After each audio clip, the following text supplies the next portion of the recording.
بسم اللہ الرحمن الرحیم۔ السلام علیکم ورحمۃ اللہ وبرکاتہ۔ عزیز طلباء و طالبات، ہم کتاب تمرین الصرف پڑھ رہے تھے۔ الحمدللہ صفحہ نمبر 30 تک 10 سبق ہم نے مکمل پڑھ لیے تھے۔ آج ہم صفحہ نمبر 31 پر سبق نمبر 11 فعل مضارع مجہول کا بیان پڑھیں گے۔ ہم نے شروع میں صفحہ نمبر 7 پر جہاں فعل کا بیان ہے وہاں ہم نے چند تعریفات پڑھی تھی، ماضی، مضارع، لازم، متعدی، معروف، مجہول۔ تو مجہول کی تعریف آپ نے پڑھی تھی کہ مجہول وہ فعل ہے جس کی نسبت مفعول کی طرف ہو اور اس کے فاعل کا ذکر نہ ہو۔ تو سبق نمبر 2 میں جو آج بھی موجود ہے آپ کے یوٹیوب پر، آپ وہاں جا کر سن سکتے ہیں، تفصیل کے ساتھ آپ کے سامنے ساری باتیں آ جائیں گی۔ وہاں میں نے بہت محنت سے کوشش کی تھی آپ کے ذہن میں بات بیٹھ جائے مجہول اور معروف کے تعلق سے، تو لہٰذا یہاں میں تفصیل میں پھر سے نہیں جاؤں گا۔ تو جو سننا چاہیں تو سبق نمبر 2 جا کر سن لیں۔ مختصراً میں بتانے کی کوشش کروں گا تاکہ آپ کا ذہن وہاں چلا جائے۔ فعل مضارع مجہول، فعل مجہول جیسا کہ تم پڑھ چکے ہو وہ فعل ہے جس کی نسبت مفعول کی طرف ہو اور اس کا فاعل معلوم نہ ہو۔ آسان لفظوں میں کہ کوئی بھی کام جو ہو رہا ہو، فعل اس کو کہتے ہیں، کام کو اسی کو ورب کہتے ہیں۔ کوئی بھی کام، کوئی بھی فعل، ورب جو ہو رہا ہو، اگر اس کا کرنے والا آپ کو نظر آ رہا ہے یا کرنے والا آپ کو معلوم ہے کہ کام کس نے کیا ہے، تو وہ کام، وہ فعل، وہ ورب معروف کہلاتا ہے۔ اس کو کہتے ہیں فعل معروف۔ کیا کہتے ہیں اس کو؟ فعل معروف، یعنی ایسا کام جس کے کرنے والے کے بارے میں مجھے معلوم ہے کہ کس نے کیا ہے۔ لیکن اگر کوئی ایسا کام، فعل، ورب ہو چکا ہے، ٹھیک ہے، لیکن کس نے کیا، کون کر رہا تھا، یہ آپ کو پتہ نہیں ہے، تو وہ فعل، وہ ورب، ٹھیک ہے، اب مجہول کہلائے گا، یعنی فعل مجہول اس کو کہیں گے آسان لفظ۔ مثلا دیکھیے، اگر زید دروازہ کھول رہا ہے، آپ نے دیکھا اس کو، آپ کہتے ہیں عربی میں یفتح زید الباب، زید دروازہ کھولتا ہے۔ یا آپ کو پتا ہے کہ کھولے گا، آپ نے اس کو آرڈر دیا ہے، حکم دیا ہے دروازہ کھولنے کا، تو پھر بھی آپ عربی میں کہتے ہیں یفتح زید الباب، کہ زید دروازہ کھولے گا۔ تو یفتح کو فعل معروف کہیں گے۔ اب آپ اس کام کو جو زید کرے گا، دروازہ کھولے گا، اس کا نام کیا ہوگا؟ فعل معروف۔ لیکن اگر پتہ نہیں آپ کو ہے کہ دروازہ کون کھولے گا، دروازہ کون کھول رہا ہے، پتہ نہیں آپ کو ہے، تو آپ عربی میں کہیں گے اس یفتح کو آپ مجہول بنائیں گے اور فاعل کی جگہ پر مفعول بھی، یعنی جہاں سبجیکٹ تھا وہ آبجیکٹ کو لائیں گے۔ مثلا پہلے تھا یفتح زید الباب، یفتح فعل یعنی ورب، زید فاعل یعنی سبجیکٹ، اور الباب مفعول بھی یعنی آبجیکٹ۔ اب کیا ہو گیا؟ جب آپ کو پتہ ہی نہیں دروازہ کون کھولے گا یا کون کھولتا ہے، تو اب آپ الباب جو مفعول بھی تھا، زبر تھا اس پر، اس کو آپ زید کی جگہ پر لائیں گے۔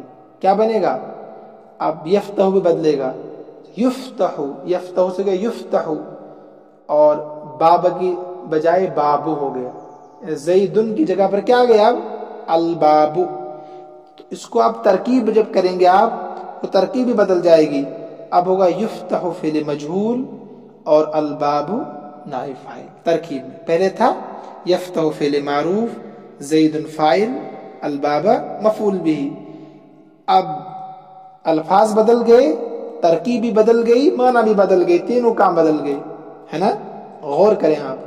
اب ترکیب ہوگی یفتح فعل مجہول، الباب نائب فاعل، ٹھیک ہے۔ اس کے بعد دیکھیے مضارع مجہول بنانے کا قاعدہ کیا ہے، بنتا کیسے ہے؟ یہ کہہ رہے ہیں کہ جس نے مضارع معروف کو پڑھ لیا اچھے سے، مضارع معروف کو پڑھ لینے کے بعد، معلوم ہو جانے کے بعد، مطلب معلوم کا مطلب ہے جس نے اچھے سے پڑھا، سبق کو غور سے سنا، مضارع مجہول بنانا آسان ہوتا ہے۔ اب جس نے معروف بھی نہیں پڑھا اس کو کیا خاک سمجھ میں آئے گا؟ لہٰذا میں پھر سے کہہ رہا ہوں کہ آپ جا کر پچھلے سبق سنیں غور سے، اگر آگے چلنا چاہتے ہیں، آپ کچھ بننا چاہتے ہیں، سیکھنا چاہتے ہیں۔ میں عموماً کہتا ہوں کہ اگلا سبق سمجھنا پچھلے سبق کے سمجھنے پر موقوف ہے، لہذا اب بھی موقع ہے۔ کہتے ہیں ترکیب یعنی طریقہ یہ ہے مجہول بنانے کا، بہت آسان۔ علامات مضارع پتہ آپ کو عطین الف تا یا نون ہے، یعنی مضارع کے پہلے حرف کو ضمہ دے دیا جائے پیش،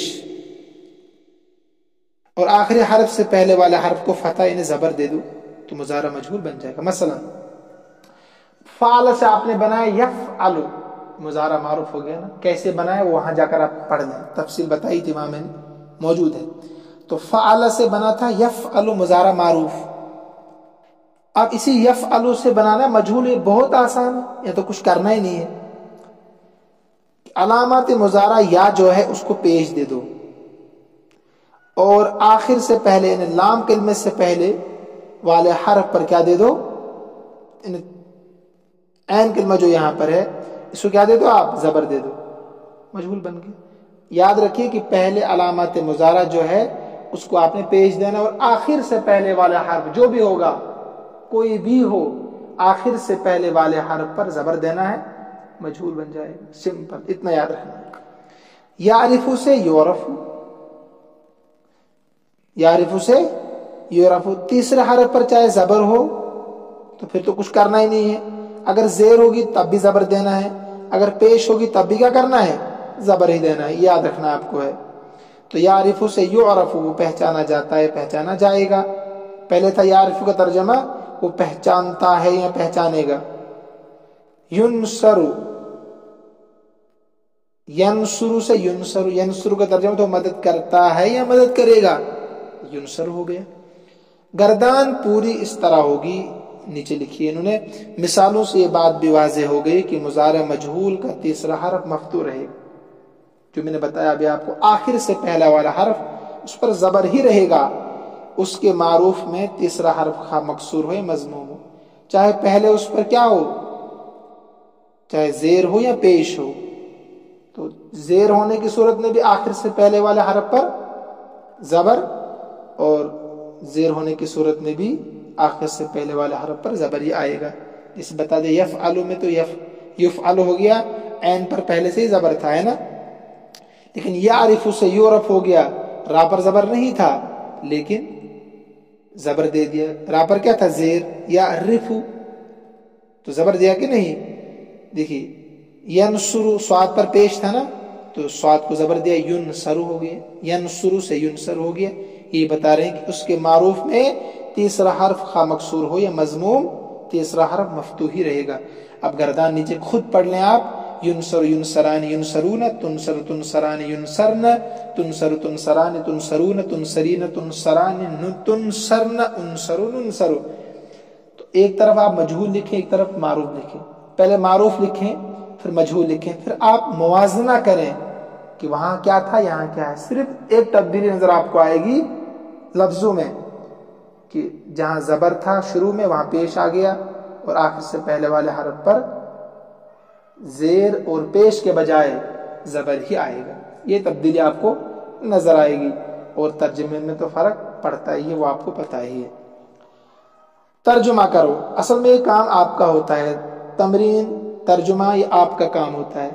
میں اس لیے کرا رہا ہوں کہ بورڈ کا استعمال ہم نہیں کر پا رہے ہیں، تو آپ اس کو احسان سمجھیں، لیکن اس کے باوجود بھی کچھ بچے کہتے ہیں وہ تمرین رہ گئی، یہ تمرین رہ گئی، تو لہٰذا آپ عقل شریف کا استعمال کریں، محنت کریں۔ دیکھیے، ہم سب عورتوں کی مدد کی جائے گی، سارے جملے اوپر ملیں گے آپ کو، ہم سب عورتوں کی مدد کی جائے گی، کیا آئے گا، ننصر۔ ان سب مردوں کی مدد کی جائے گی تو کیا آئے گا، ینصرون۔ تم مرد مدد کیا جاتا ہے، تو مدد کیا جاتا ہے تو تنصر، تم سب مردوں کی مدد کی جائے گی تنصرون، تم دو مرد مدد کیے جاتے ہو تنصران، تم سب مدد کیے جاؤ گے تنصرون۔ ان افعال سے مضارع مجہول کی پوری گردانیں ما حرکات و صیغہ و معنی لکھو، تو آپ کا کام ہے۔ تو مثلا یظلم سے یظلم پوری گردان لکھنی ہے، ینظر سے ینظر، یقتل سے یقتل، یبعث سے یبعث، یرزق سے یرزق۔ تو آخر والے حرف سے پہلے والے حرف پر زبر اور شروع میں پیش دینا ہے، اتنا کام کرنا ہے۔ دو لکھیں صرف، اس میں سے دو جو آپ کو آسان لگے وہ لکھیں، اور مگر صیغہ اور معنی اور حرکات کا خیال رکھتے ہوئے۔ صیغہ اور معنی بتاؤ، تو یہ آپ کو کرنا ہے خود ہی، ورنہ یہ ظلم ستم بالا ستم ہو جائے گا کہ چھوٹے چھوٹے جملے بھی ابراغ سے نہیں ہوتے ہیں، تو پھر کیا پڑھ رہے ہیں آپ؟ یہ خود کیجیے۔ آپ دیکھیے نیچے عربی میں ترجمہ کرو، یہ تھوڑا سا مشکل ہے، میں کرا دیتا ہوں۔ تم سب دیکھے جاتے ہو، تم سب دیکھے جاتے ہو، تو کیا آئے گا؟ پہلے خود دیکھنا ہے کہ معروف کیا آئے گا، اس سے مجھول بنے گا۔ تو مثلا تنظرون، ہم مدد کیے جائیں گے، تو کیا آئے گا؟ آسان ہے، ابھی پیچھے پڑا ننصر۔ تو بھیجی جاتی ہے تبعثین، وہ سب قتل کیے جائیں گے یقتلون۔ تم دو ظلم کیے جاؤ گے تظلمان، ہم پوچھے جاتے ہیں نسأل۔ تم سب کو رزق دیا جاتا ہے ترزقون، اس ایک عورت کی مدد کی جاتی ہے تنصر، اس ایک تنصر۔ تو پہچانی جاتی ہے تعرفین، ان سب عورتوں کو پوچھا جائے گا، ان سب عورتوں کو تو یسألن۔ تم سب مدد کیے جاتے ہو تنصرون، وہ قتل کیا جاتا ہے یقتل۔ تم دو ظلم کی جاؤ گی، تم دو ظلم کی جاؤ گی تظلمان، ہم پہچانے جاتے ہیں تو نعرف، میں رزق دیا جاتا ہوں ارزق۔ تم سب بھیجے جاؤ گے تبعثون، میں دیکھا جاتا ہوں انظر۔ تو بہت آسان ہے آج کا سبق، آپ تھوڑی سی محنت کریں، مشق کریں، انشاءاللہ آسان ہوگا۔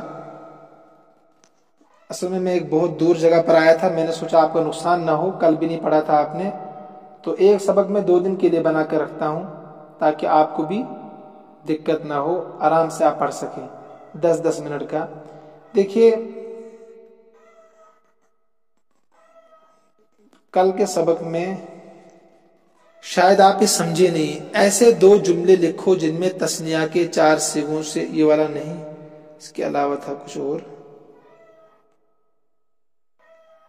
اصل میں وہ تھا کہ 3 جملے بنائے جس میں ماضی میں 5 کام کرنے سے روکا گیا ہو، یہی تھا شاید۔ میرے ساتھ کتاب نہیں، میں یہ کتاب ساتھ لے کر آیا ہوں، دوسری جگہ آیا ہوں میں گھومنے کے لیے یہاں پر، تو وہ بہت آسان ہے۔ مثلا ماضی میں 5 کاموں سے روکا جا رہا ہے ماضی میں، کیا مشکل ہے آپ کے لیے؟ مثلا آپ کہتے ہیں لم یکتب زید ولم یقرأ، ہو گیا نا یہ 2 کام۔ لم یأکل زید ولم یشرب، ہو گیا نا 4 کام، 2 جملے 4 کام۔ تو تیسرا بنائیے لم یسجد زید ولم یقرأ القرآن۔ بہت آسان ہے نا، صرف عقل شریف کا استعمال کرنا آپ کو۔ تو لہٰذا آج کے لیے اتنا کافی ہے۔ اللہ ہم سب کا حامی و ناصر ہو، آپ محنت کریں، اللہ ہم سب کو اپنے امن و امان میں رکھے۔ السلام علیکم ورحمۃ اللہ۔